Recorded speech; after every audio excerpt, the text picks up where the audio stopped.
539 বছর আগে মহাপ্রভু আমার কি করলেন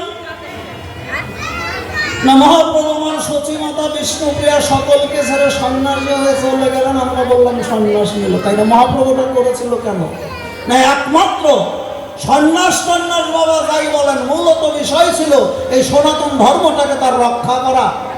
তৎকালীন যে শাসন ব্যবস্থা ছিল,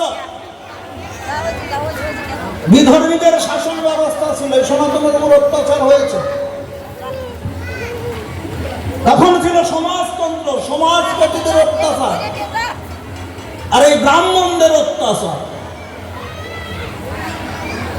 এই তিন দিকের অত্যাচারে অত্যাচারিত হয়ে যখন হাজার হাজার সনাতনীরা বিধর্ম গ্রহণ করা শুরু করল, ঠিক সেই সময় আমার মহাপ্রভু সকল কিছু ত্যাগ করে একমাত্র এই সনাতন ধর্মকে রক্ষা করার জন্য এই হরিনামের অস্ত্রকে অস্ত্র করে তিনি ভক্তদেরকে নিয়ে পথে নেমে আন্দোলন করেছিল।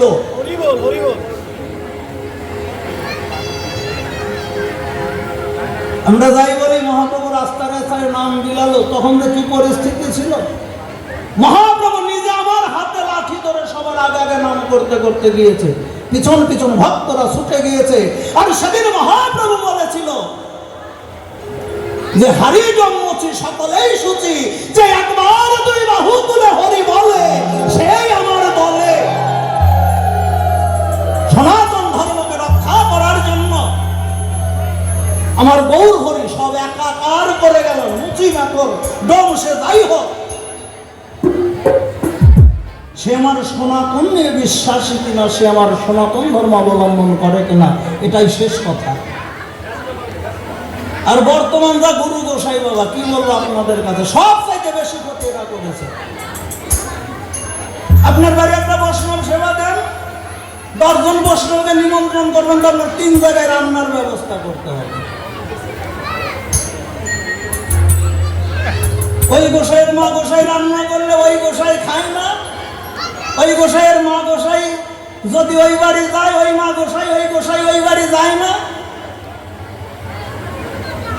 রান্না বান্না সব হয়ে গেছে, এবার গোসাই নাই, গোসাই হয়তো বাজারে গেছে বা কোনো জায়গায় গিয়ে আটকা পড়েছে। বাবা ভক্তেরা খিদের জ্বালায় থাকতে পারছে না, না গোসাই না আসলে গোসাইকে না দিলে দেওয়া যাবে। আবার বসবেন, হ্যাঁ বাবা এই ধরনের প্রশ্ন আমি অনেক জায়গায় গিয়েছি গান করতে। এইবার বসবেন, বসার পরে মোটামুটি আধা ঘন্টায় ঠেলা ঠেলি হবে। এ গোসাই ভাই ওই গোসাই কাকে দেবো, গোসাই ভাই ওই গোসাই কাকে দেয়। শ্রীবাসের আঙ্গিনা আমার মহাপ্রভু ভক্তদেরকে নিয়ে যখন সংকীর্তন করেছিল এবং শ্রীবাসের অঙ্গনে যখন ভক্ত সেবা হতো, মহাপ্রভু নিজে ছোট বড় কোনো ভেদাভেদ করে নাই, সকল ভক্তের সঙ্গে মিশে প্রভু নিজে প্রসাদ গ্রহণ করেছে।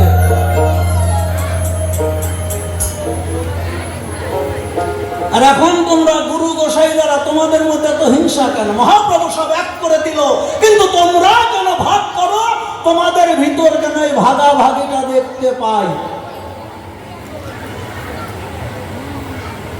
এটা কিন্তু আজকে গুরুদেবের কাছে জিজ্ঞাসা রয়।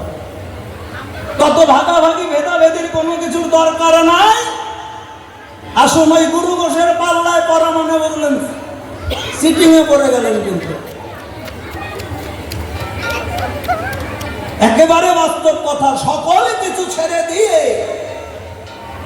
মুখে হরে কৃষ্ণ হরি বলে নয়ন জল ছেড়ে দিয়ে যদি কেউ আমার গোবিন্দের কাছে আত্মসমর্পণ করতে পারে, এই কৃষ্ণ নাম করতে করতে নামের দেখা সে পেতে পারে।